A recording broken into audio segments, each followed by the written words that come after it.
San Francisco, it's Rex Broadcasting Wrestling Observer with Dave Meltzer and Brian Alvarez. Are you ready? Let's get it on!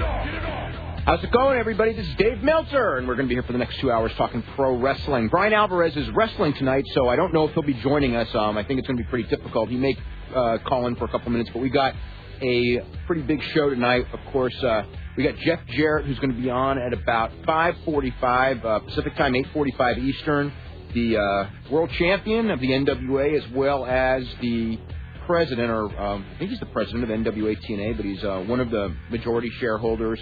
And we're going to talk about the business, the wrestling, everything about the that company. And if you got any questions for Jeff Jarrett, you can call him. I expect a really interesting show. Also, we're going to have Stephen Quadros, the television announcer, the Fight Professor from Pride Fighting Championship. They got a pay-per-view coming up this Sunday. Another pay-per-view coming up this Sunday is XWF taped pay-per-view. And we also understand that the XPW last night in Monaca, Pennsylvania, taped a pay-per-view, which is going to air in April or May. So it's a lot of different stuff on the pay-per-view horizon. And a lot of different things. You got a full bank of phone calls. When someone is done with a call, you can always dial us at 1-800-878-PLAY. A lot of topics to talk about tonight. Of course, the main one, I think, Kurt Angle. It's the thing that everyone's been talking about. Kurt Angle, probably the best wrestler in the business today, is going to be out of action for 1 year. He's having neck surgery. It's an injury that dates back to his amateur wrestling days. And it's just gotten progressively worse. And when he was in a way out pay-per-view, took a whip into the turnbuckles, and he's been hurting really bad ever since. He was examined by Dr. Lloyd Youngblood in San Antonio, and he recommended spinal fusion surgery. And they're going to be doing whatever they're going to do on Tuesday. They've announced Brock Lesnar and Kurt Angle for SmackDown. And however they're going to change the championship or do what they're going to do with the SmackDown championship will be done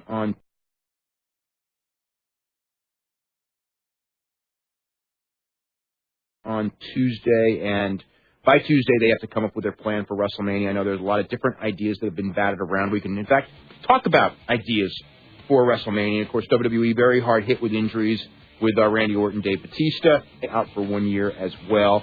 So anyway, we'll talk about all of those subjects when we come back. And I want to remind you also that in the Observer this week, I've got a huge article on the injury situation in pro wrestling.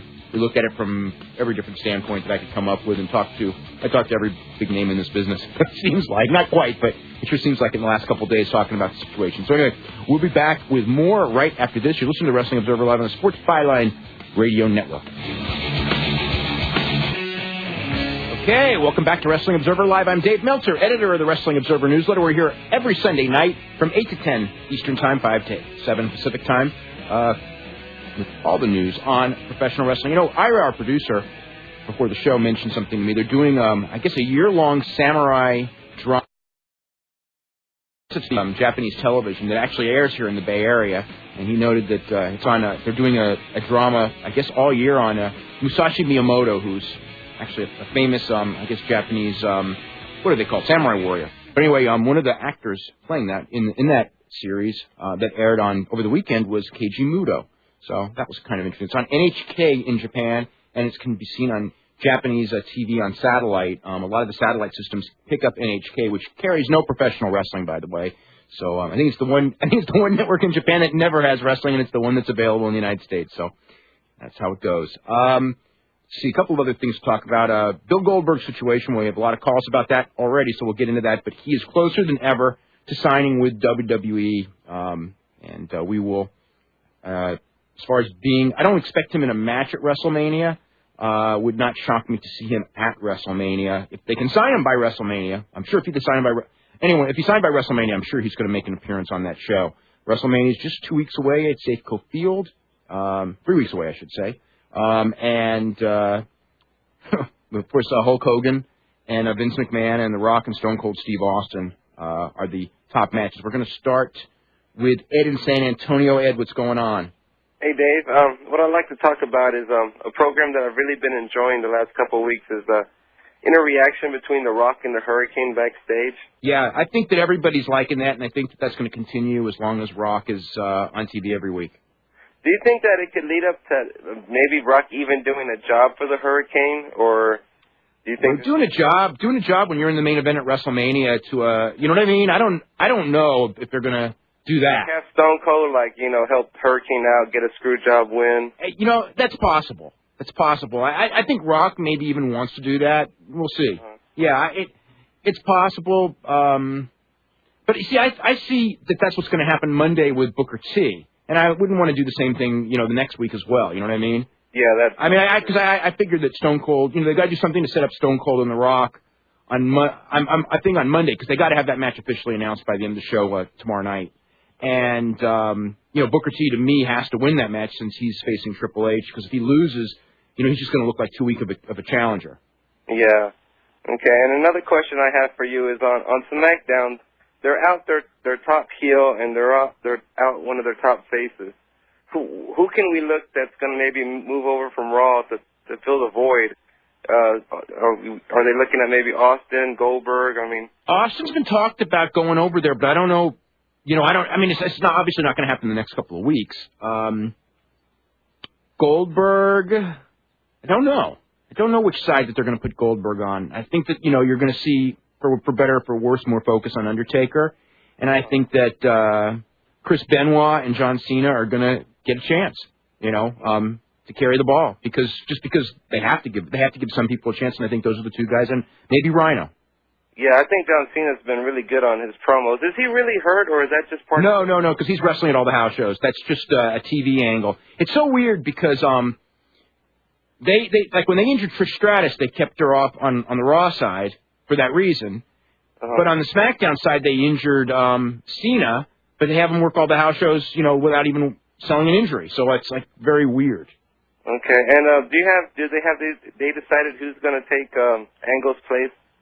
Not 100%. I mean, there are a lot. There's a lot about Benoit. Benoit. I mean, obviously that's the logical one, and obviously that's been talked about a lot, and how to do it. And I expect whatever they do, I think they pretty much got to do it all on Tuesday. I think they've got to get the title and get whomever they want to put Lesnar against, kind of situated all on Tuesday night. And Benoit is certainly the leading candidate, I think, unless Goldberg signs. And even if Goldberg signs, I don't know if they want to rush him into that program. So, if it's a logical candidate, they may do something else. But I mean, it'll all have to be done Tuesday. Okay, and if I could just ask one more thing. I know these two names, but I don't know a whole lot about them. Could you explain to me why Edward Carpentier and Don Leo Jonathan deserve to be in the top 100? Because I don't really know a lot about them. Don Leo Jonathan was considered the best working man of his size of his era, and he wrestled all over the world and he was always a main eventer. Mainly known for being just tremendously agile for his size. Him and Andre the Giant drew some huge crowds all over Canada. How big was he? Don Leo, probably legitimately, I would say 6'5", and closing in on anywhere from 280 to 320 pounds, varying, depending on how old he was. I saw him at the tail end of his career, so he wasn't as agile as he was when he was younger, but I've seen tapes of him, and just a very coordinated big guy and a really tough guy, as a matter of fact, too. Edward Carpentier was, I think that I would say in the history of Montreal wrestling, he's probably the second biggest star, because Yvon Robert is probably the biggest star. But he came into the country from France in the 50s and into Canada and then in the United States, and was a great acrobat, a short, muscular guy who drew everywhere in the 50s. Big draw and world champion in a lot of places. Montreal, AWA, or the originations of the AWA, was world champion in California. So he was a huge star. He main evented Madison Square Garden all the time. So, I think those guys, I think they both actually belong in the top 100. Yeah. Okay. Oh, well, thanks for the time, Dave. Okay. Let's go to Tom in Springfield, Missouri. Tom, what's going on? Let's go to Mitch in Oakland. Mitch, what's going on? Hey, Dave. How's it going, man? It's going pretty good. Sorry, I didn't quite know how to follow that one. I don't even know how to follow it. I was wondering if you talked to Heyman in the last week. I missed last week's show. No, I haven't, but I pretty much know the situation, if that's what you mean. I've talked to enough people about that situation. Is your sense that it was kind of a coup? No, not at all. My sense is that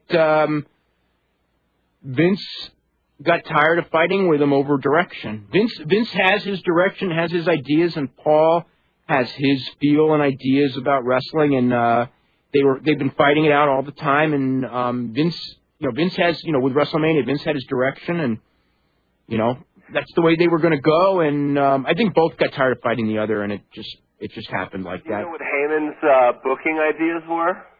As far as WrestleMania that were vetoed by Vince? It wasn't so much, it wasn't so much vetoed by Vince. I don't think Heyman really wanted Nathan Jones on SmackDown. I don't think he wanted A-Train getting a big push. I think he wanted to push the workers more. Vince, is still, into the big guys.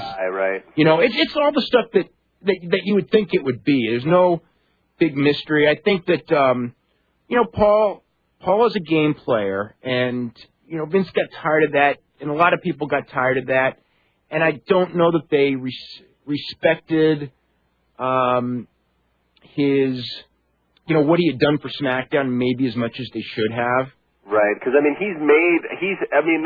can't just say him, because he's just put the guys in the position, and then the guys have really done, the great work. I can't tell you how many great SmackDown matches in the last year I've seen. Oh, but it's been unbelievable. But no, the problem is that the SmackDown ratings and the SmackDown house shows were not appreciably stronger than the Raw stuff. Over football season, actually, the SmackDown ratings were stronger. But even then, the house shows weren't appreciably stronger. So when you're arguing over which vision of wrestling is the best for today, Heyman needed to convince Vince by being much stronger, and he didn't. So Vince thinks that his way is best. Right. And eventually it was going to happen because it's Vince's thing, and Heyman's not a WWE disciple when it comes to ideas. He's his own guy, grown up, watching a lot of different things and wanting it serious.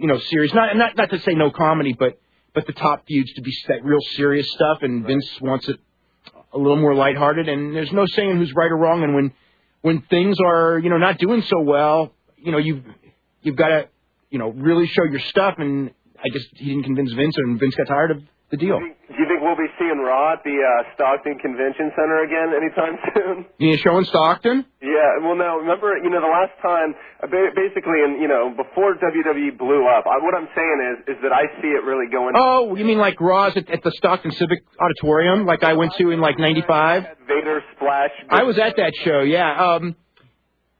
I don't see them booking a 3,000-seat building for Raw. It's not that bad yet. 2 years from now, a year from now, who's to say? It's possible. It looked like it was going there, but I sense that even though The Rock and Austin may feel slightly stale to some of us, at least it's bringing some sense of resurgence to the business. I think it will carry. I think it's a fake resurgence, though. I think so too. Business is going to be good from now until WrestleMania. Ratings are going to be up a little bit between now and WrestleMania. But I don't think that this is a permanent thing, and I don't think this is a solution, and I'm not sure what the solution is, because when they were on top was the time to develop the young stars, and now that they're realizing they have to, there's not enough of an audience to get them over, it seems like. Anyway, we've got to go ahead to a break. We'll be back with more. Thanks very much, Mitch. We'll be back with more of the Wrestling Observer Live right after this.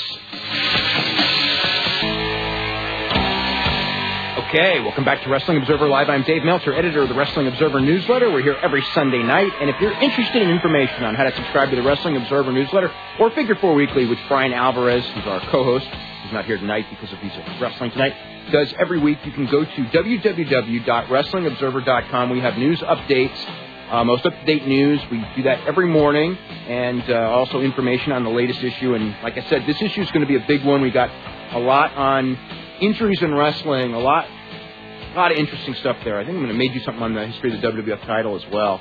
But it's going to be a big issue this week. In fact, all March is going to be real big because we're going to be doing a lot of stuff building up to WrestleMania on March 30th, the biggest show of the year at Safeco Field in Seattle. And it's also a pretty darn big show next Sunday. We've got Stephen Quadros here, who's going to be in Yokohama, Japan in just a couple days. When are you leaving, Steve? I leave on Tuesday, boss. Me and Matt Hume all go on the same flight. And I haven't been in Yokohama for a while, but Yokohama is the place where I did my first commentary job for K1. Mm-hmm. And that was Kings 1998. The great Andy Hoog fought on that card. Yeah.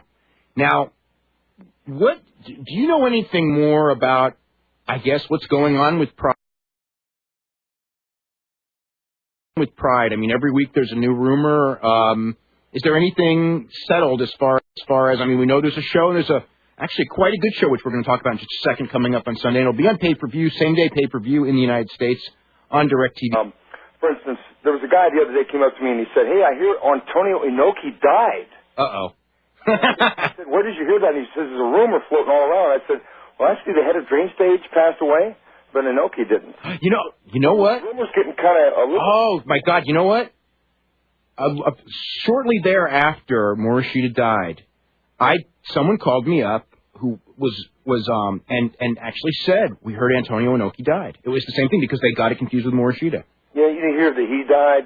You hear Elvis is alive and hanging out with Jim Morrison in Venezuela. Rumors are great, but the thing is that Pride is back on the horse.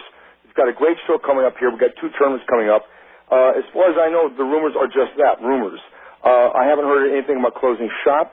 When I go over there, though, I'm going to get all the scoop on the whys and the wherefores about the reorganization, if there be one, in the wake of Morishita's unfortunate passing.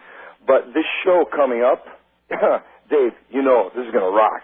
Yeah, this is a really good show, and I wanted to talk to you about basically almost all of the matches. This is, I guess the main event is Antonio Nogueira against Emelianenko Fedor. I finally got that right. It's Fedor Emelianenko. Now, the way they always had it was Emelianenko Fedor, but then everybody that was in the know say, hey, that's his last name. Emelianenko is his last name. So I've had to flip that around in my mind, Yeah. That is the main event, but, man, Quentin Jackson against Kevin Randleman for the winner gets to fight Vanderlei for the title. Oh, cool. Yeah, that's a good match. Now, to me, Fedor is the first guy I don't know, Bob Sapp, I guess, had a chance, but I didn't know it until after the fight. I just thought that Nogueira was just about unbeatable.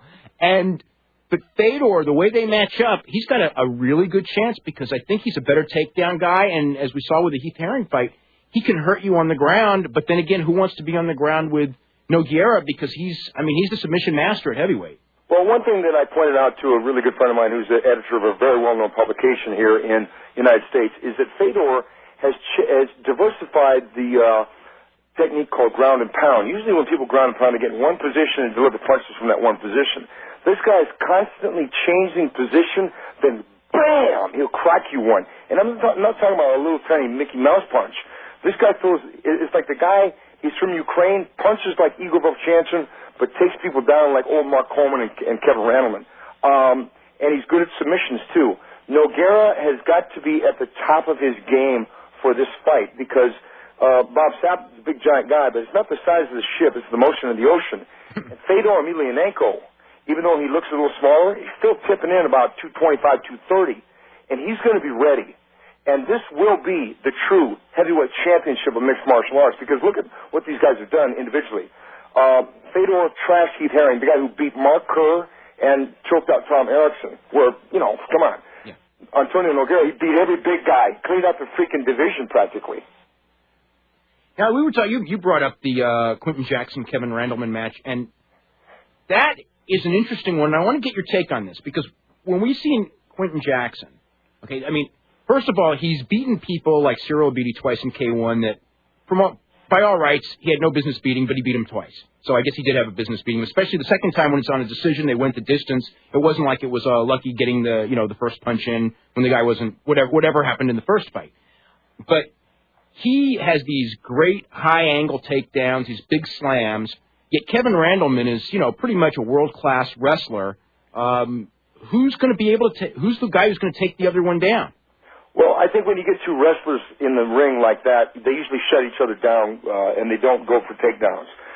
The unfortunate thing is that Kevin, even though he exhibited some good strikes when he stopped and injured that left hook that Saul Solis taught him, the Texas Muay Thai trainer. But I think Quentin is a little bit further along the line as the wrestler who learns strikes than Kevin is, because, as you said before, he beat Cyril Abadi twice under his own rules, K1 rules. I think it's going to be a situation where Kevin may have to settle for a less exciting fight if he wants to try and get the win, because if he goes for the exciting fight in the trade, I think Quentin's definitely got the advantage standing up. But still, you got two guys that know how to promote themselves and the fight. The two best American 205-pounders fighting on the Japanese circuit right now. I mean, both of them deserve a shot at the title. I don't know, man. This is a really, really, really competitive matchup and marketable matchup. Well, the other thing on that one is that the way they match up, Vanderlei Silva's been basically unbeatable for the last couple of years. And I think either of these guys have a very good chance to beat him. So do I. Yeah. But I think what Vanderlei's going to bring into the equation is the experience factor fighting a high level of mixed martial art competition. Vanderlei against Krokop was a very pivotal fight for Vanderlei, because Vanderlei had beaten some guys that couldn't strike that well, or like Sakuraba was smaller than him, is not a striker. But Vanderlei was always susceptible to strikes. There were people, that's what they thought, because, when he got knocked down by Sakuraba, he got knocked down by Shungo Oyama, Vitor had stopped him. So when he stepped in with Krokop, everybody thought, he's going to get killed unless he takes the guy down. Well, funnily enough, he didn't get killed. As a matter of fact, it would have been a judge's decision. He would have won. Yeah. Now, go to Quentin Jackson, who probably would have the better chance striking with Vanderlei. He's going to run into some punches, because Quentin may have beat Abadi, but Abadi's wild. He's very undisciplined. He throws haymakers. He's like a crazy, street fighter almost. I think both of them do have a shot. I think right now Vanderlei has got stiff competition in those two guys and also Ricardo Arona for a different reason. But if one of these guys, there's going to be a winner and there's going to be a loser. I doubt that there's going to be a draw or no contest or something. The winner is definitely going to give Vanderlei a hard fight, because Vanderlei's coming off dual knee surgery too. Yeah, and that always changes you. Yeah, it does, because injuries like Tito Ortiz, he got back on the horse and he fought Ken, and it was probably a better opponent. Well, not probably, for sure it was a better opponent than fighting Chuck. Yeah. Or having a rematch with Matoshenko or one of these tougher younger guys, because age does play a factor. Now, before we get in, I want to bring up Kazushi Sakuraba against Nino Shembri. What are your thoughts on that one? Because with Kazushi Sakuraba, we've got a guy who clearly he's got a really bad knee. I mean, it was so evident in his last fight. Sakuraba was, probably one of the most fun fighters of all time. And in his last fight, it was just so sad to watch. I mean, he fought a guy in Gilles Arsene who had nothing, and I don't know if Sakuraba, I don't know what was in his head or what he could do physically. I mean, clearly his knee had blown out, and he was probably not in the condition to fight, but he was good enough to toy with him. But it was really a sad fight to watch, and he, I think it's important that he has to come back strong, because he's the money in Japanese in Pride right now. Yeah, well, Sakuraba is the legend. I mean, regardless of whether Sakuraba never does well again, he will always be in my heart akin to like an Ali figure, because he was so unique, and it's the way he beat people and what he brought in, and he was just making the whole thing. I mean, he really did. He took Pride from one level, when he beat Royce Gracie especially. I mean, he took it to where the Japanese finally had, instead of a mythical hero like a professional wrestler, even though Sakuraba is a pro wrestler, they had one who they could finally get behind, who could beat anyone of his weight. And in fact, the one sad thing about Sakuraba, is that in most of his big fights, he's been outweighed by a great deal, like with Silva. And, at his weight, I don't know that anyone's ever really, no one's beaten him at his weight, because the guys who give him a tough time are the good strikers that were always 15, 20 pounds heavier. Yeah, I think this fight with Elvis Shembri will be competitive, and Elvis he's not a striker by any stretch of the imagination, and Sakuraba has had hard times with strikers, especially Vanderlei. When he fights straight-up submission guys like, jiu-jitsu guys, the Gracies, or Carlos Newton, these type people, he does better, because they fight his game, because he likes to play that chess game on the ground with submissions and grappling and takedowns and this kind of stuff. But when it's a striker, it's a little bit different. Elvis is not a striker, so he doesn't pose a threat there, but Elvis is a really good grappler. He was, an Abu Dhabi competitor. It's the perfect fight because Elvis is not as low as Joe Arsene, but he's not going to be like a test like Anderson Silva, Murilo Bustamante, one of these type of terrors at 185. Steve, we're going to go ahead to a break. I want to come back. There's the big fight that we're going to talk about when we come back. It's coming up on the 30th, the same day as WrestleMania, and this is like the big fight in Japan because it's Bob Sapp against Mirko Cro Cop, and we'll get Stephen Quadros' thoughts on that as well as on the last UFC. So we'll be back right after this. You're listening to the Wrestling Observer Live on the Sports Byline Radio Network.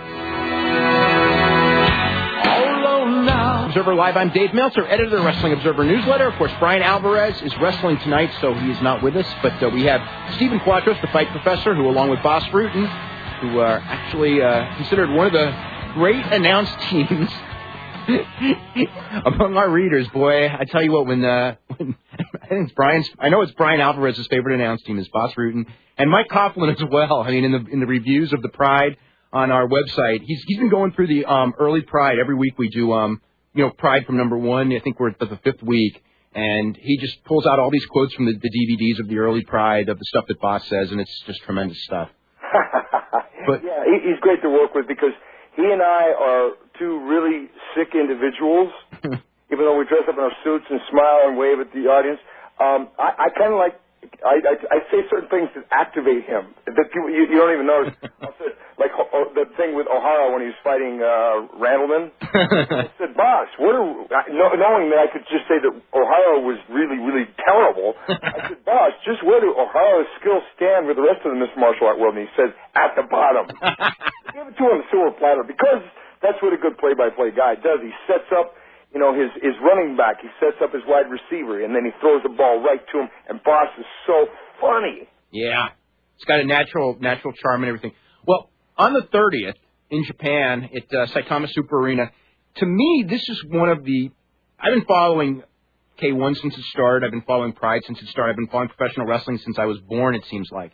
This is a unique fight because, to me, it is the first time that I can remember where there is a fight that, as far as this goes, this is for Japan now, where every professional wrestling fan wants to see it, every Pride fan wants to see it, and every K1 fan wants to see it because you're merging all three worlds with Bob Sapp, who was Mr. Everything in Japan last year, and Mirko Cro Cop, who is the pro wrestler hunter. That's his big gimmick because he's beaten one pro wrestler after another in K1 and Pride matches, and now he's facing the biggest and strongest pro wrestler that he will ever face. I think I'm very safe to say that. And someone who packs a punch. How do you see this one going? Well, this is a case where Mirko's got to have to use a lot of movement and get Bob tired. Obviously, he can't just go right into him and just trade with him. That would be ridiculous. And he knows that. The low kick is going to be his best friend and to set up the high kick. Mirko's not really a puncher. Now, Bob, on the other hand, is a puncher. One of the problems Bob has now that he's a celebrity in Japan, and his celebrity rivals Inoki's, for sure, you know that, Dave. Yeah. Right now, he doesn't have time to train. Everybody's saying, do this interview, do this TV appearance, do this, I talked to him the other day on the phone, and he said, Stephen, I don't have time to train, and I got to train. And I said, yeah, especially you're going to fight Mirko. I mean, you better train because you know the other guy's training. Yeah, exactly, because Mirko, he has the luxury of being fairly anonymous outside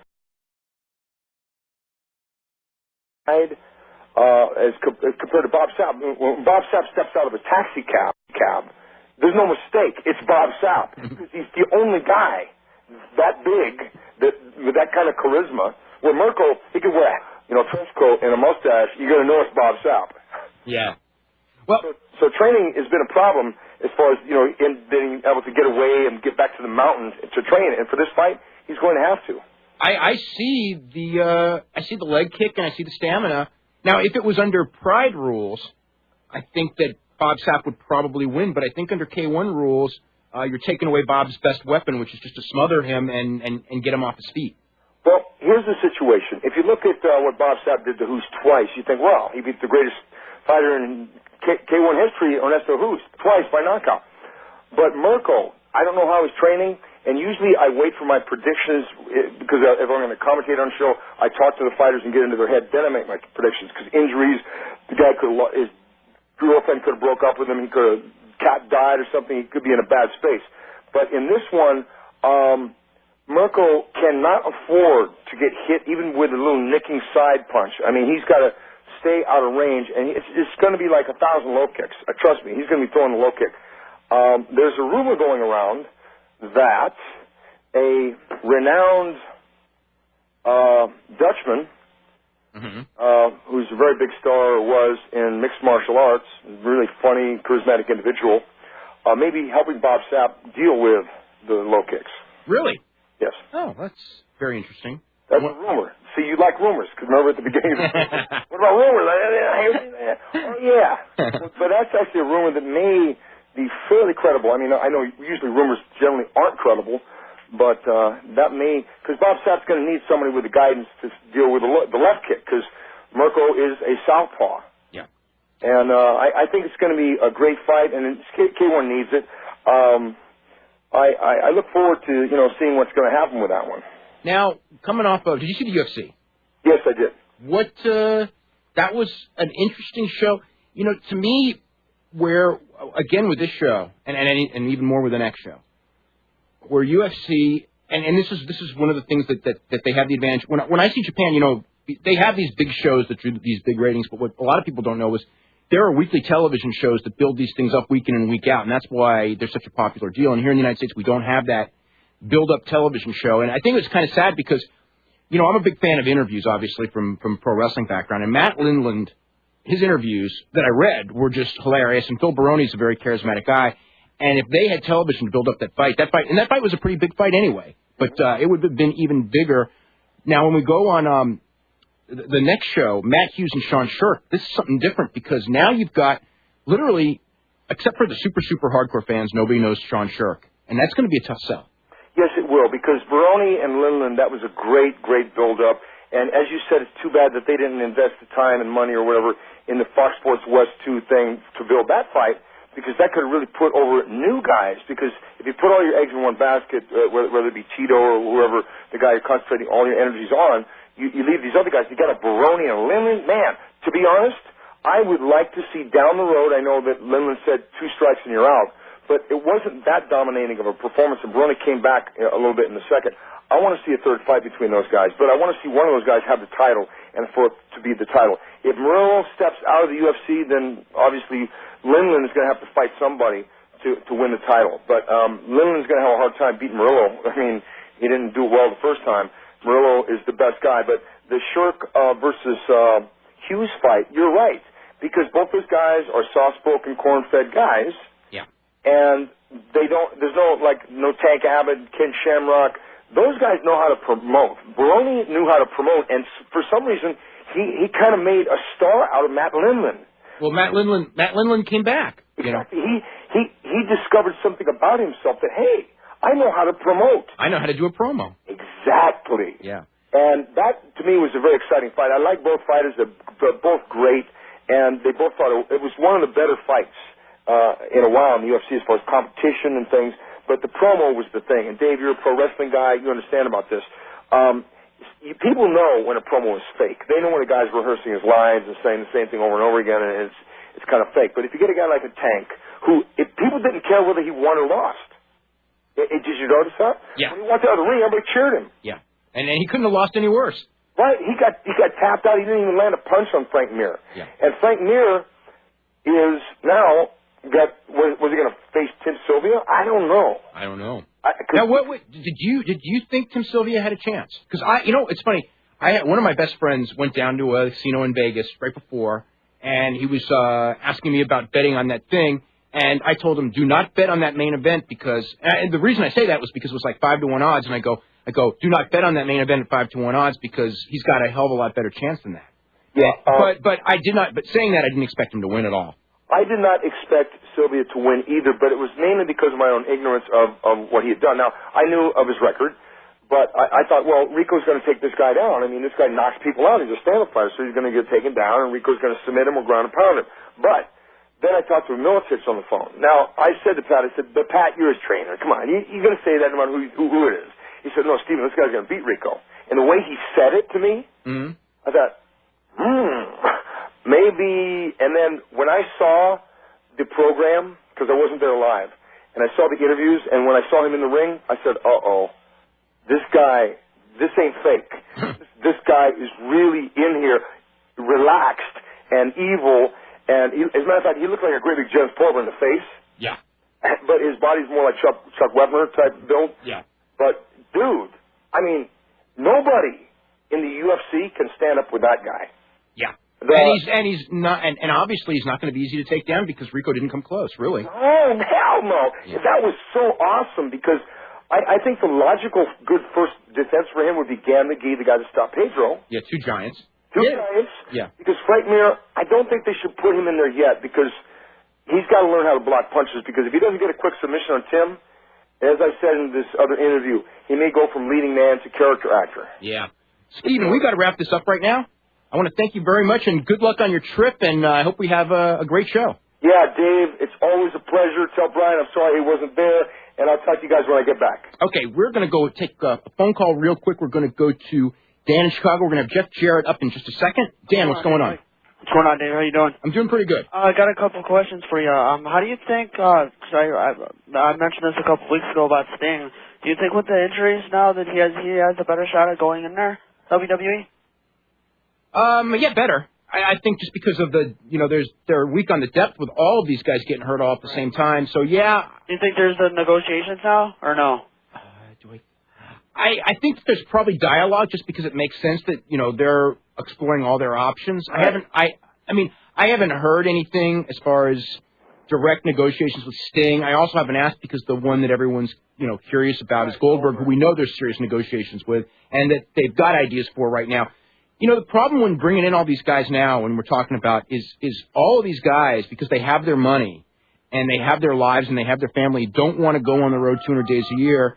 And WWE is about going to these house shows and everything like that. So it's you don't want to bring in, you don't want to wind up like WCW where you have all of these guys dominating your television and then you send these Chris Benoits who don't get a lot of TV time out on the road and then you're unhappy because they can't draw a house when they main event.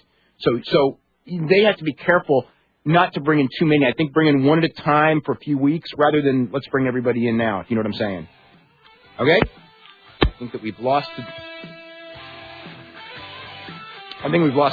We're going to be back with more. We're going to be back with Jeff Jarrett right after this. You're listening to the Wrestling Observer Live on the Sports Byline Radio Network. Okay, welcome back to Wrestling Observer Live. I'm Dave Meltzer, editor of the Wrestling Observer Newsletter. And Brian Alvarez not here tonight. He's wrestling tonight. Jeff Jarrett is not with us yet. He should hopefully be here at the top of when we come back from the hourly break. So I'm going to go to Justin in Erie, Pennsylvania. Justin, what's going on? Hey, what's up? How you doing, man? Doing really good. Yeah, I want to know what's the status on Ultimo Dragon. Ultimo Dragon is pretty darn close to coming to the WWE. He has not signed a contract, but I would expect him there within the next couple of months. Do you think there's any chance of him feuding with Lord Steven Regal again? No, because they're considering him for SmackDown. Smack. I remember I seen a match from Super Brawl 97, I think it was. I think that was a 5-star match. That match was... Well, the matches I used to love Ultimo Dragon in were with Dean Malenko. Yeah, Dean Malenko and Rey Mysterio Jr. Rey Mysterio Jr., those were great matches, too, yeah, absolutely. And Chris Jericho in Japan, that's a good one. Chris Jericho, is one of the people who really wants him in. So, but the plan right now is for Ultimo Dragon on SmackDown. Of course, they can change that. Nothing's decided until he's there. Yeah, so his injury is fully recovered? He's not fully recovered. He'll never be fully recovered. But here's the question on Ultimo Dragon. The question is, again, can he handle the schedule? Because I've seen Ultimo Dragon in a couple of matches in Japan and in Mexico. And I would say he's probably 90% of what he once was, and 90% of Ultimo Dragon is pretty great.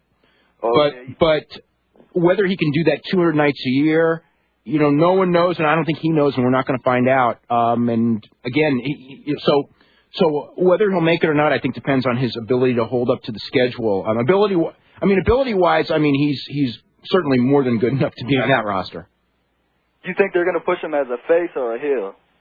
I don't even know if they know. Actually, I take that back. What I've heard as a face, yeah. As a face? Yeah. That was the plan. Of course, who knows how that goes? You know what I mean? But yeah, the ideas I heard were as a face.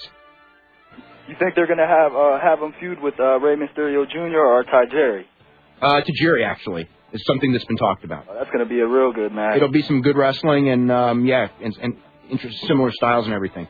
We got to go ahead to our hourly break, okay? Okay. Thanks a bunch, Justin. We will be back with more. We'll be taking your phone calls. Hopefully we'll have Jeff Jarrett on the air when we get back right after the news break. You're listening to the Wrestling Observer Live on the Sports Byline Radio Network.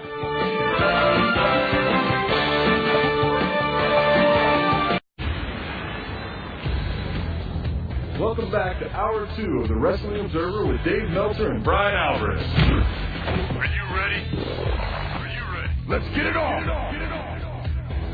Okay, welcome back to hour number 2 here on Wrestling Observer Live. I'm Dave Meltzer, editor of the Wrestling Observer newsletter, and we've got a full bank of phone calls. We're going to start taking calls in just a second.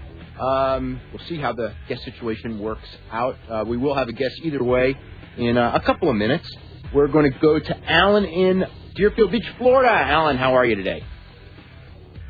Alan. I ask you a question pertaining to what's going on with Vince McMahon and Hogan and the stipulation. Now, he's probably going to lose, I guess. Who, Vince McMahon? Yeah. I would hope so, because Hulk Hogan is not retiring forever. Well, I know that. I mean, and I hate those retirement stipulations. Retirement matches used to be such a big deal because people actually believed that even though the guys almost never retired, they were gone for a year. Right. Once it got to like we did in WCW, where a guy would retire on Sunday and come back on Monday, the whole thing just got ridiculous. And so because of that, I didn't even like them bringing up retirement on that show. I just thought that when you do that, you're just telling everybody, oh, God, it's one of those angles. It's one of those pro wrestling angles that never gets adhered to. But I figured what they would do is maybe have Goldberg help Vince screw Hogan and then maybe do like a stipulation where he gets reinstated by someone like Linda or something. You think they'll do that? It could be done. I don't think they want to bring Goldberg in as a heel because when Goldberg worked heel, it was not that successful in WCW. Now, if the people turn Goldberg heel, and nothing would surprise me, then he'll go heel. But the idea of bringing him in and telling people to dislike him, I don't see that coming out of the bat. And I think that's one of the reasons why I don't think he's going to work with Brock Lesnar on WrestleMania. I think that's one of the reasons why it probably won't happen even if he's signed by then. Mm-hmm. I also had another question. In light of Hennig's death and everything, Tom Zink had said on his website that there was people at the funeral who weren't exactly Hennig's best friends, like the Gagnes. Yeah. Is that true?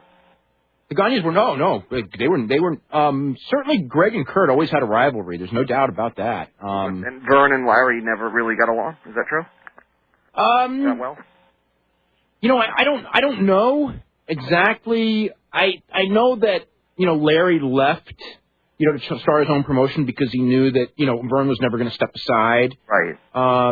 Yeah. I don't know. They worked together for years and years. Yeah, they weren't that close, but, there was some respect there, but... Yeah, they went to the same high school and everything. Vern did I think Vern recruited Larry. I'm not sure of that because that's before my time. But, right.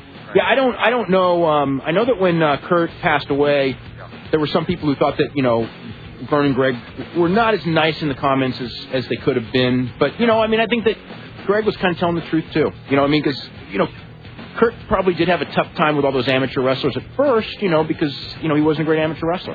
Right, so there was some tension? It's relevant now, but, there was something there? Well, with Greg and Kurt, as far as, in the mid-'80s, sure there was tension. It was bound to be. And they worked against each other as well. But anyway, we got to go head to a commercial break, okay? We'll be back right after this. You're listening to Wrestling Observer Live on the Sports Byline Radio Network.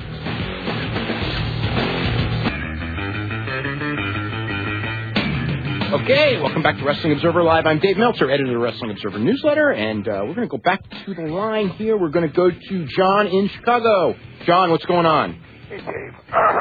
Excuse me there.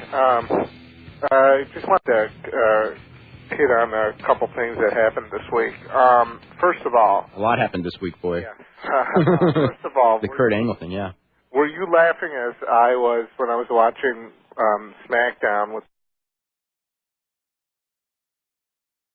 the McMahon and Hogan promo, because they have become such parodies of themselves. They're almost a parody of themselves.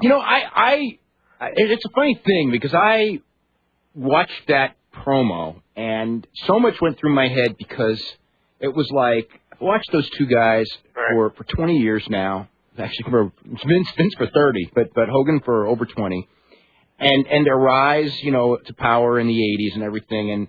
And the fact that even though they're obviously working together, and that's everything that was done was to build up a match. Right.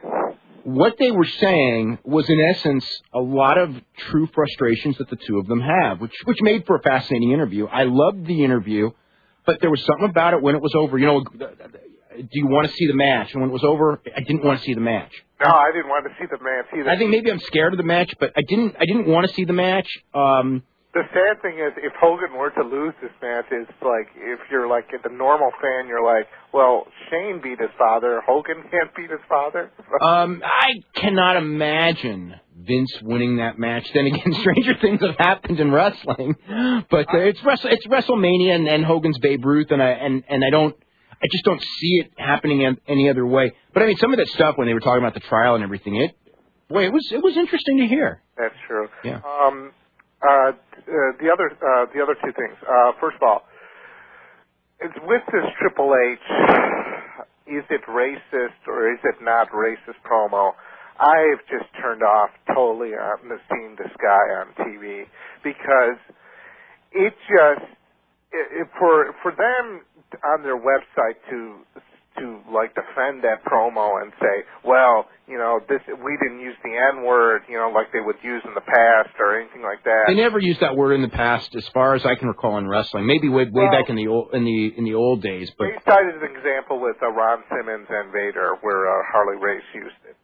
In WCW. WCW. Yeah. Wow. Yeah, I'm sure that when that happened, there were people whose heads were about to roll. If you remember. The thing that period. The thing that makes me so mad about this guy is just like he holds everybody down, or he has usual amount of influence in backstage. He holds everybody down.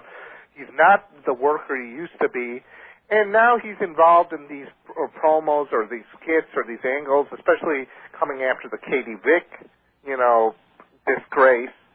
Well, you can't necessarily. Okay, you can't necessarily blame him, other than the fact that he's influential enough that if he really didn't want to do it, and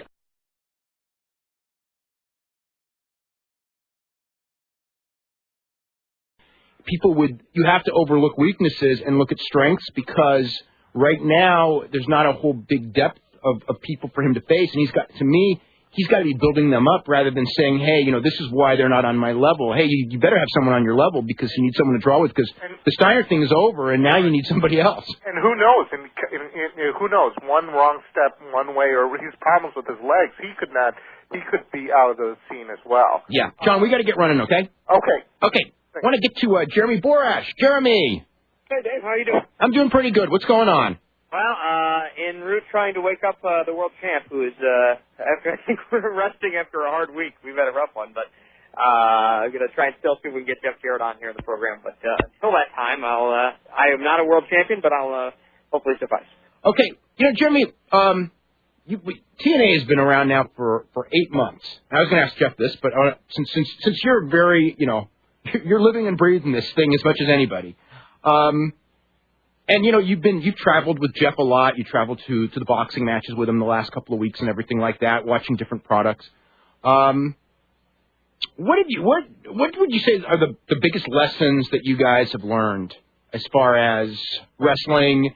And not just wrestling. I'm talking about, television industry, because, the key to this thing, I'm sure you're looking for, more television clearances and stuff. And this is like probably the worst time in the history of wrestling to do that. And what do you sense is the stumbling blocks that you're running into, and what do you sense are the things that have to change to get wrestling back on television the way, it was a few years ago when, where you could have gotten on a good outlet, which would put you pretty much on the map? Well, first of all, what have I learned? I think I've learned more in the last 9 months of doing this than, obviously, than any time I spent in WCW, and any time I spent overseas working with the WWA. It's been an emotional roller coaster since the first day. It's been the hardest 9 months of my life, and Jeff and I were just talking about this yesterday. It's like, we both feel for Paul Heyman now after what he went through. I think I've aged 10 years in the last 9 months. I think Jeff's aged 10 years in the last 9 months. It's a learn-as-you-go process, and we had no idea what we were getting ourselves into going into this, but thankfully we've got a good crew, and people have been able to adjust on the fly and learn from our mistakes and move forward that way. Nobody gave us a chance. I can honestly tell you that. I don't think there was a person that thought we'd still be around 9 months from now, back when we started out. But at this current stage in the game, we're realizing that there are other profit streams, other revenue streams outside of the norm, outside of what the traditional wrestling companies have been built on, and that's being able to, generate enough money from an international standpoint where wrestling is still very hot and not diluted from a fan's perspective. We're also looking at a lot of different opportunities that we aren't spending money on that normal wrestling companies probably do. For instance, we don't tour. We are strictly, we really don't have to reach that big of a fan base from a pay-per-view buy standpoint to remain not only just stable but profitable. And, until wrestling turns around and granted, we're, I think, coming out of the bottoming out period of this cycle. We just want to be first to get that network spot when it becomes available. When's that going to be? If it's a year, if it's 2 years, it may be that long, but we're going to be the first person to get it.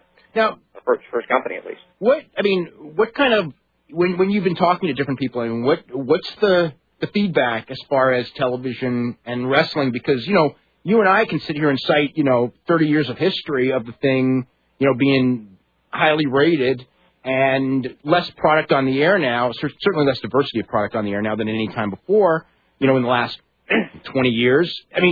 In a sense, from a television standpoint, there's a hole. I don't think anyone doubts as far as like NWA TNA goes that if their right exposure was there. Certainly I know with the expenses that you guys have on pay-per-view, with the right exposure on television to back it up, you could be running at a really strong profit with what you're doing right now, just because you know what I mean. Well, yeah, without a doubt. But at the same time, Dave, I'm not so sure, and I'm just saying this. It may still seem like a very foreign concept. So looking at where television is going, in fact, I think HBO just signed a deal, or the creators of Sex and the City, to put that exclusively on pay-per-view. It's going to be on-demand programming, and that's what you're going to be seeing a lot more of. In that sense, if that becomes the norm, then, we were real ahead of our time, maybe too early. But, I'm not so sure, and I still believe in the original concept of this. At the same time, will we see us on national television? Do we need that? I think so. And also, let me throw this other curve at you, and this isn't something that, we're finding so much in the States, but it's especially internationally. A big reason why we are so successful internationally is because people are tired of dealing with Vince. Yeah. Australia for example, there is no WWE pay-per-view in Australia right now. We are the only game in town because they were tired of dealing with Vince. And we've turned that around and been so accommodating to them and focused on them and gave them some attention, and the fans are responding there, that, partially it's not only our effort, but the efforts not being put forth by Vince McMahon. How soon before you can go weekly in Australia on pay-per-view? Well, actually, Fox 8 just picked up our Explosion show, which is going to be another good revenue stream for us. And, the way it's priced and the way it's ideally, I'd like to go every week, but unfortunately, our numbers dipped a little bit from our first show, and I wasn't surprised about that at all. We've been on twice there in Australia. First show did great numbers, second show dipped a little bit, and that was, maybe a curiosity buy, whatever the case may be. But once we get on a weekly time slot, which I think starts next week, maybe the week after, we will do nothing but drive people to that pay-per-view. So our numbers are going to skyrocket there, and I think once they do, I can't see them not taking us weekly. Okay, Jeremy, we're going to go ahead to a commercial break, and we're going to come back. We got a full bank of phone calls, so we'll start taking them as well right after this. You're listening to Wrestling Observer Live on the Sports Byline Radio Network.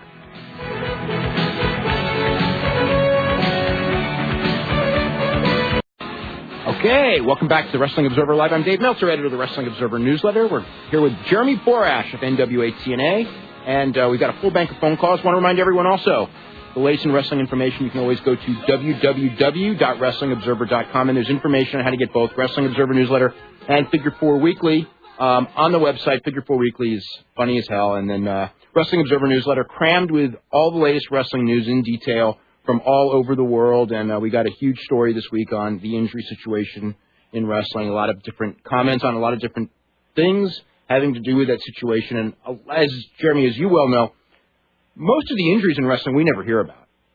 No, or realize the severity of it.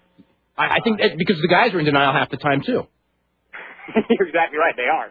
And, you know, unfortunately, it's a pretty one-sided business in terms of, you know, you get injured, you don't get paid. And that's why they're that way.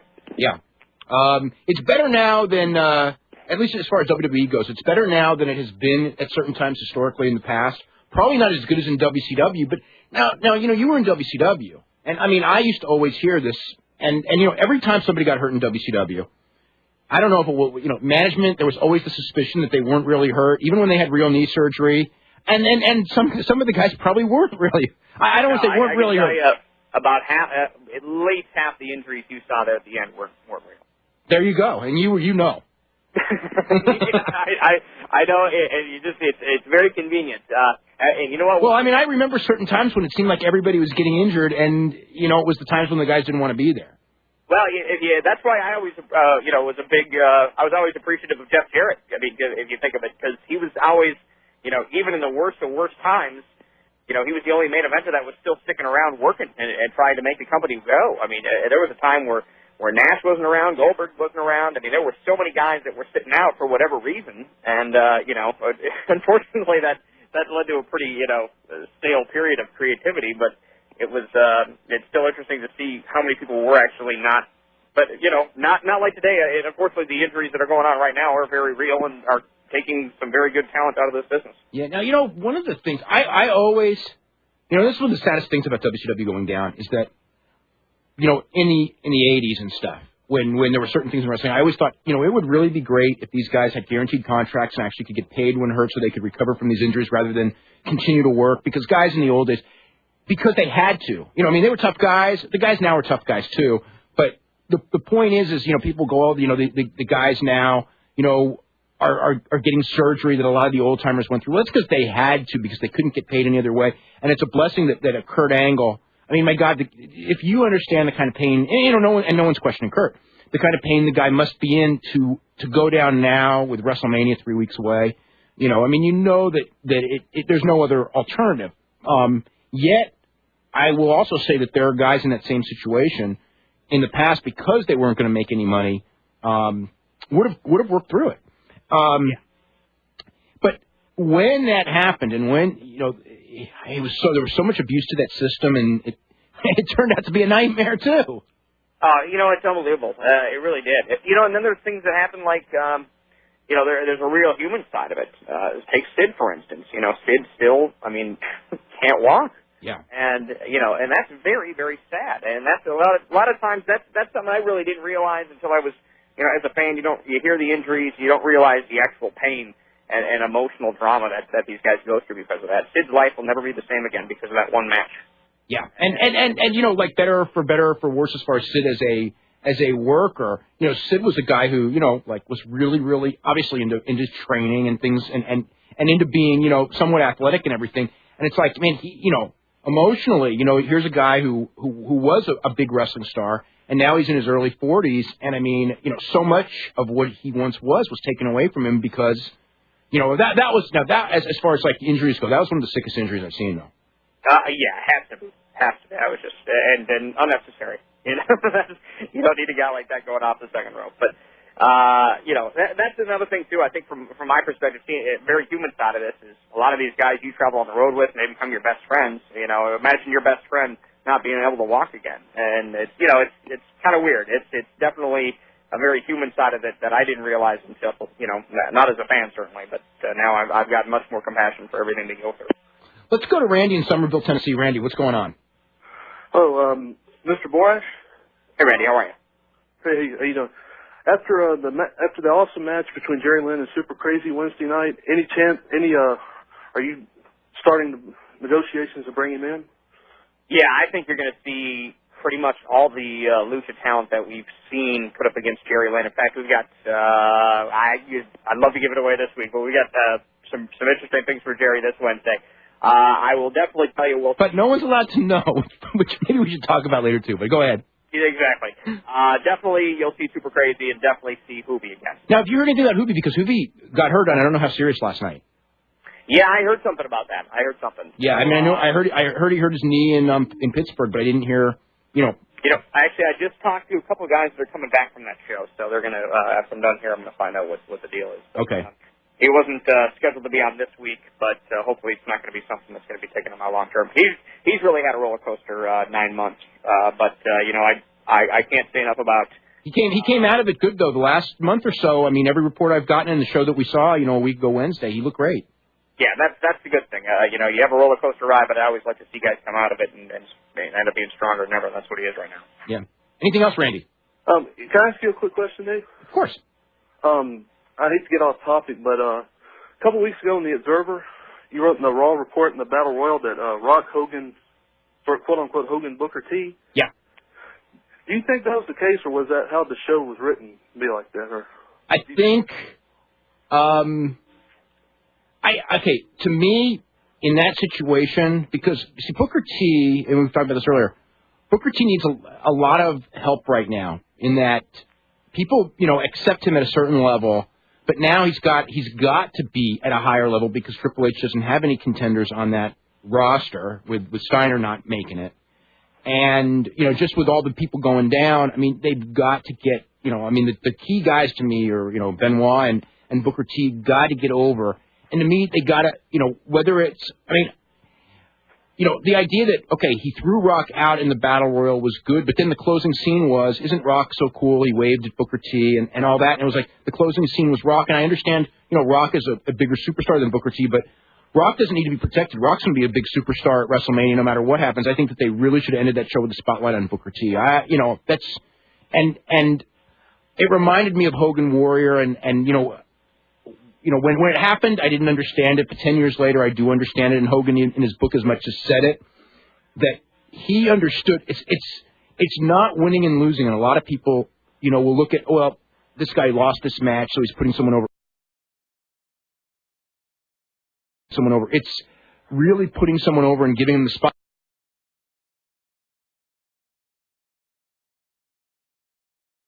In the spotlight, which is both the promotion and the other guy doing it, and I think that Rock, and giving him the spotlight, which is both the promotion and the other guy doing it, and I think that Rock didn't really do it, even though he lost. And I hate to knock Rock because he's really such an entertaining, accepted on the level of Triple H, and I don't think that the last 2 weeks have done that.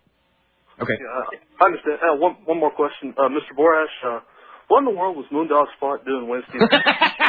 Good question. I wrote this in my column on Friday. There wasn't a single guy outside, I believe, of Jeff or Jerry Jarrett that knew that was going to happen. And I couldn't tell you why it happened, and I can't tell you why it might happen again Wednesday, but I'm sure it's going to go somewhere. And I don't think it's going to end up with the Moondog Spot in the X Division, but... well, hopefully not. Right. Well, thanks a lot, guys. Okay, you're very welcome. We're going to go to Derek in Buffalo. Derek, what's going on? Hey, what's going on, Dave? Hey, Jeremy, how are you doing? Good, bud. How are you? Pretty good. The question I wanted to ask was, in the last WWA pay-per-view, I saw the NWA World Heavyweight Champion come out with his NWA music. How was that possible?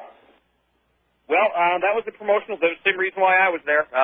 We agreed with Andrew McManus, the guy who was put on the pay-per-view. In fact, Malice came out with the new Trish music. We've got... Yeah, I noticed that, too.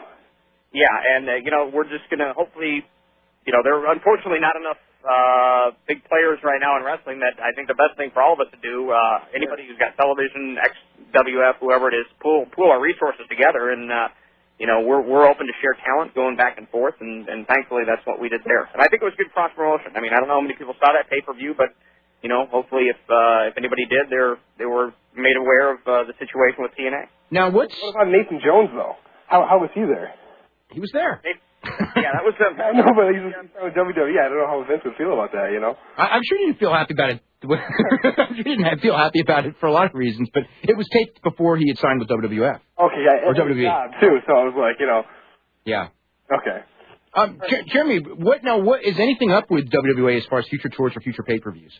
Last I heard, and my role in that company is not what it was, just because of obviously time restraints these days. But Last weekend in May, I want to say, 3-day tour scheduled, Sydney, Melbourne, and then pay-per-view in Auckland, New Zealand, I believe. So, and on that, and I've talked to Andrew back and forth, but it looks like a lot of TNA talent will be going, providing that tour still comes off. Now, I haven't heard anything as of lately, but... Is Sting on that tour, or do you even know? Yeah, that's the plan right now. Okay. I don't know if it's been finalized or not, but that's the plan. Okay, we're going to go ahead to a break right now. We're going to come back with more phone calls. We actually don't have any lines open, so I was going to give, but I'll give the number. It's 1-800-878-PLAY. There will be one line open in just a second, so you can call in if you get your timing right, and we'll see you right on the other end of the break. You'll listen to Wrestling Observer Live on the Sports Byline Radio Network. Hey, welcome to Wrestling Observer Live. I'm Dave Meltzer, editor of the Wrestling Observer Newsletter. We're here with Jeremy Borash of NWA TNA and sometimes WWA as well. And we got a full bank of phone calls. Jeremy, you know, one of the things with WWE right now is, of course, their domestic house show business is so-so. It bottomed out in November, which, if anything else, the one good thing that we can say is that it is getting stronger, and as they go, pretty much, for better or for worse, that's how the industry goes. But they have always, and they're just this last week in South Africa was another example. They're doing phenomenally overseas, phenomenal reactions, sellout houses and everything. For you guys, I mean, as obviously you're working, and as they are, at getting television in new markets, any thoughts as far as overseas tours? Yeah, actually, I would say in due time we'll hit Australia probably first. A lot of things, a lot of the problems that with touring internationally, and I've found this with doing the WWA tours, is you go into a country and one of the last things you do is pay out at your gate and everything, and well then for instance in Switzerland, I think it ended up paying last minute $20,000 owed in taxes and stuff. So just there's a lot of unforeseen costs, and then you actually when you do the money and transfer it to U.S. dollars and the currency transfers and everything, it's not as profitable as you'd think. There still is a lot of money and great crowds, but you run into some roadblocks you don't see coming sometimes. Believe it or not, WCW didn't make a dime. In fact, I think lost a few $100,000 in our sellout tour of Australia. I remember that, yeah. So, I mean, a lot of things, you really have to have your act together to tour internationally. I guess for us right now, we've been asked and get a lot of questions, when are we going to take TNA on the road? And it's such a losing proposition unless you're doing a very basic setup with a very basic house show, very basic production. It's very difficult to make money like that. It's essentially, look at how many indie promotions make money. None. Very, very few.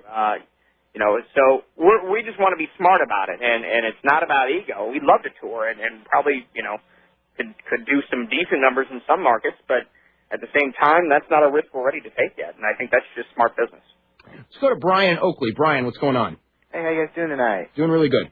Quick question for you, Dave. Are you going to SmackDown in San Jose at the end of the month? Yes, I am. All right, me too. Just wanted to get your quick thoughts on the local indie scene, more particularly, here in California with the whole NorCal, SoCal angle. I mean, you heard about that? I mean, what do you think? I mean, I've seen them do variations of Northern California, Southern California, actually since the 60s, but, I mean, I know a little bit about what's going on as far as some of the APW guys going down south, and they always bring guys up north and everything like that. I mean, but I actually don't know the specifics. Do you see any big names, particularly out of the Bay Area, coming up? In what sense? As far as going to WWE or NWA TNA or even TNA. I mean, Mike Modest and Donovan Morgan were on here last week, and they talked about talking with them, about for May. What do you think about Bobby Quance? Bobby Quance. Have you guys seen Bobby Quance? Jeremy? I've never heard of him, actually. And Bobby Quance is a good high flyer. And he's a rookie, too. Yeah, he's picked it up real fast. I've never seen him wrestle live, but I've seen some tapes of his stuff, and, he's a good high flyer. What's interesting, too, about that, I mean, we don't, believe it or not, get a lot of tapes from California. I mean, and I get, sit through a lot of them. Majority of our tapes all come from the Northeast. I don't know if it's just why that would be closer geographically. One of the things that you and I talked about, I don't know why this is, but it's a million times better for you and for everyone to see someone live than to watch them on tape. Don't you think? Yeah. A million times, yeah. You can't possibly. I'll tell you what. Here's a good example. Johnny Storm. and I've seen him on different tapes before, but when I saw him in person at XPW about a month ago, I was blown away. I was absolutely blown away. And I've seen him on tape and everything, but just getting in front of the right people is going to do more for you than a tape ever will. Because a lot of times the tapes are just, camcorders in a corner of a gym, and it's not real easy to watch. Do you know who Johnny Storm's wrestling Wednesday? Is that released? We're thinking Amazing Red. I don't know if that's for sure yet, though. Really? Oh, that should be a great high-flying match. Yeah, it'd be real good. Johnny Storm to me is, I can't wait for America to see him if they haven't already from other. Almost no one would have seen him. I've seen him on Ring of Honor tapes and I've seen him on tapes from England. That's about it. Yeah. Okay, I've got to go to a caller, and when we come back, we're going to have Jeff on with Jeremy. So, Jarrett will be with us. For Bobby Quant, Jeremy. Okay. What's that? All right, guys, have a good evening. Okay, thanks a bunch. We're going to go to, let's see, we'll go to Jeffrey in New York. Jeffrey, what's going on? Hey, what's up, guys? I have a question about Tim Sylvia. Do you think there's anybody in the MMA game right now that could take on Tim Sylvia and actually beat him? UFC or K1 or Pride? Well, in K1, I think all those guys would take him. I shouldn't say that. He's a big, tough guy. But I've never seen him in a straight kickboxing match. No, not in a K1 rules. I'm talking anybody who in the game in the no holds barred match. Oh, in a no holds barred match, could anybody beat him? It depends on how they match up. If Nogueira had him in that same armbar that Rico Rodriguez had, he might have been able to complete it. But Nogueira probably couldn't take him down. I think Bob Sapp would beat him just on pure size and power. I'm just trying to think as far as some of the other top heavyweights. Fedor's a good takedown guy, and we don't know how good he would be if he can get taken down. Obviously, Rico's a good takedown guy and didn't take him down. I wonder if a really great wrestler might be able to neutralize him by taking him down. So there's you know how MMA is. It's one of those things where there's rock paper scissors, and there's always someone who can beat someone, and people thinking that there's this unbeatable guy. I've never seen it in MMA. There's always a style that's going to beat a guy because there's so many different styles there. If you know what I'm saying. But he's going to be tough. I don't see. He's a big tough guy, and in UFC, I look at the list of if you go Frank Mir and Dan McGee and everything, they're going to have trouble with him. Yeah, that was another thing you brought up, styles. I've been following martial arts before MMA, and one thing that occurred to me is that when they list the styles like Militech fighting systems, do you see this as a new type of style that's going to be formed like Jiu-Jitsu was formed many hundreds of years ago? I think that we're seeing it change, and we're going to continue to see it change for the next 10 years because everyone's learning, and it's going to evolve because there's so much fighting, and every system is going to it's like the system that works. What's going to happen is everyone's going to go in their gym and figure out how to beat that system, and then you got to come up with a new system. It's kind of like football in that like the offenses, they evolve, and then it's like sometimes stuff that from the 60s will come back now, and hopefully that's going to be the same thing with wrestling because a lot of the old stuff, people haven't seen, and it can be new again. Because in sports, of course, it's to beat someone, but in MMA, it's still. 30 years from now, when we look back, this is still going to be primitive, just as like when we look back in 5 years, we go, oh, my God, it's so primitive compared to today. And I think it's going to always happen. And, the Milicic guys, they're on top of the heap, so they're the ones to beat. But I remember when other clubs were like that, whether it was jiu-jitsu guys or whatever, people learned to beat them. And then they'll learn, so. Very well. And my last question is, do you agree with Luthez in what he said about Antonio Rocca, that he was really the start of the guys who didn't have to have any previous experience in amateur wrestling? There were guys like that in the 20s.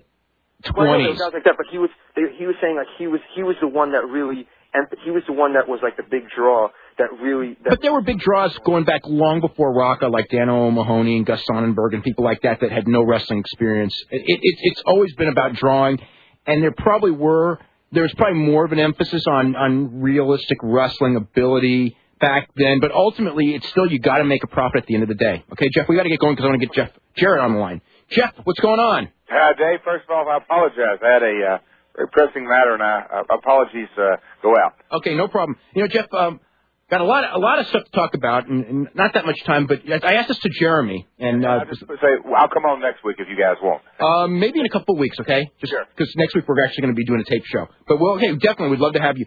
one of the things I want to ask you is, it's been 9 months or so since you started, and I'm sure that your business plan is obviously changed in some ways, but what have you learned? What would you say are the best lessons that you've learned in those 9 months as far as promoting wrestling and as far as the television industry and how it relates to wrestling today? What have I learned? That's a specific question, right? Not how we've changed or evolved. Well, but you can throw in both. But yeah, what have you? I mean, I know you've been going to the boxing matches to talk to all these different television people and stuff. And what have you learned, and what do you see of the television scene right now? Well, without a doubt, that our seed and Dave, me and you've really never even discussed it. That you know, but I know your firm belief is that pay-per-view really has never worked in a format unless you didn't have a vehicle to drive it. Right. I feel stronger today than I did when I started, just because of talking to the television executives on just where programming is going. I mean, 12 months ago, you couldn't buy an episode of Sopranos, and today you can. And that is niche programming. You don't have to subscribe to HBO. You can buy just a series of episodes of Sopranos. So television it's going away. The days of commercials are definitely going away. You're going to have to find creative ways to advertise within. I'm not going to say networks are going to go away. I think that'd be ludicrous. But niche programming, people want what they want when they want it. The TiVo is definitely a huge example of that. That people they don't have time to sit through commercials. They don't have time. They want to pull up their programming, and with the advent of VOD, video on demand, you're going to have in a very short time, in 3 to 5 years, you're going to be able to turn on the TV and pull up not just a movie, but any sporting program, any kind of programming you want. So, and that's what we're all about. We're definitely out of the box thinking. We're on the cutting edge of a program, but what we are is 2 hours, and it's a cliche, but it's 2 hours of total nonstop action, and ours is a alternative wrestling programming from the traditional sense, and that we are. I guess that's the biggest thing, that our concept, I believe in it more now than I did 9 months, 12 months ago. Okay, as far as content of what wrestling fans want, and I think that's going to be a debate. $1 million question. That's going to be debate forever because nobody will ever really know. But right now, what do you think is in and what do you think is out? Actually, you know what? We better take a commercial so you can, because it's not something you're going to answer in 5 seconds. We're going to go take a commercial break. We're going to come back with Jeff's answer on this right after this. You'll see Wrestling Observer Live on the Sports Byline Radio Network.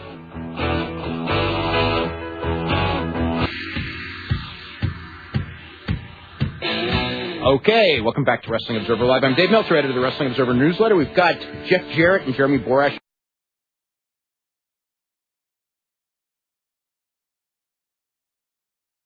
out when it comes to modern-day professional wrestling. Basically, I guess the easy answer would be it'd be that good mix. You've got to have an excellent in-ring product, because at the end of the day, you have to be able to entertain the fans inside the ring. I think our X division truly is a hybrid form of different styles. It's got some Japanese, and Dave, you can probably debate that or discuss that better than me. But it is got a mixture of lucha libre, Japanese, a little mat wrestling, and just some American rolled into one. And then I think as far as storylines, I think it's exactly what me and you're talking about right now. I think truly the people are very passionate. A lot of people want all entertainment, and a lot of people want strictly wrestling. I think it's somewhere in the middle, more leaning toward the wrestling, because like Dusty Rhodes said, I mean, pro wrestling is on the marquee, and that may be a dirty word to the WWE, but that's really what we're all about. Sports entertainment is the new term for wrestling of the 70s or 80s, and I think it just needs to evolve. I do not think that the fan will sit through matches like they saw in the late 80s, early 90s, 2 big clods up there, not really giving any action at all. I think that's like watching a basketball game without a three-point shot, or, you were just alluding to the West Coast offense, how offense has changed. Well, the business has changed. You definitely have to have an entertaining in-ring product. Now, one of the things with WWE right now is because of all the injuries, there is a lot of talk there about going to a product, a style of wrestling that hasn't been in vogue and re-educating the public. And I'm very fearful of that because, I know that when, Could you explain that? Are you talking about? Working, lengthy working body parts building to one big finisher. That type of the type of style that to an extent you would have grown up on. Yep. We're like totally running under. Jeff, we got to have you on in a couple of weeks so we can. Dave, I'd love to. Once again, I apologize to you and to your listeners, and I'll tell you the story off the air sometime of why the call was late coming in. It's pretty entertaining. Okay. But anyway, I want to thank Jeff for being here, and we're going to get him on because we have a whole bunch of calls for him, and we're going to get him on in just a couple of weeks. And thank Jeremy for pinch hitting while Jeff was busy, and we're going to be back in a couple of weeks. You're listening to the Wrestling Observer Live on the Sports Byline Radio Network.